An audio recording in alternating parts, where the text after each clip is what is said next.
বন্ধুরা, আজকে আবার একটা নিরামিষ রেসিপি নিয়ে এলাম। তোমাদের সেদিনকে দেখিয়েছিলাম যে এটার নাম কি, এটাকে খিরাই বলে, এটা শশা না।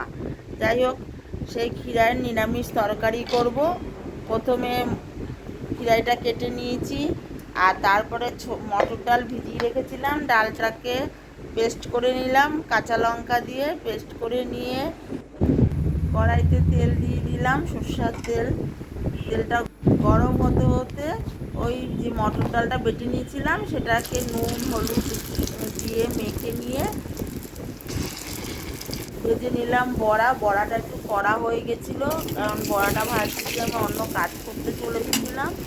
তা যাই হোক, বড়াটাকে ভেজে নিয়ে তারপর আবার একটু কড়াইতে তেল দিয়েছি, সেটা তোমাদের দেখাইনি। দিয়ে জিরা ফোড়ন দিয়ে দিয়েছি, দিয়ে আলুটা একেবারে দিয়ে দিয়েছি, দিয়ে আলুটাকে লাল লাল করে ভেজে নিয়েছি। ভেজে নিয়ে আদার কাঁচা লঙ্কা বাটা দিয়েছি।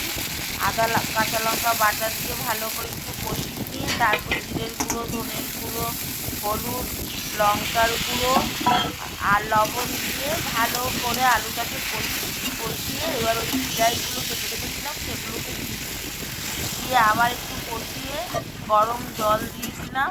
জল দেওয়ার পর বেশ কিছুক্ষণ সেদ্ধ হয়ে আসার পর চিনি দিয়ে দিলাম। নিরামিষ তরকারি দিতেই হবে। দিয়ে তারপরে নাড়িয়ে চাড়িয়ে আবার কিছুক্ষণ বাদে বড়াগুলো দিয়ে দিলাম। বড়াগুলো দিয়ে আবার একটু নাড়িয়ে চাড়িয়ে গরম মশলার গুঁড়ো দিয়ে দিলাম। আমি ঘিয়েই নেই, তোমরা চাইলে ঘি দিতে পারো। তারপরে নামিয়ে ফেললাম। তৈরি হয়ে গেল খিরাই আলুর বড়া নিরামিষ ঝোল। খেতে কিন্তু দারুণ হয়েছিল।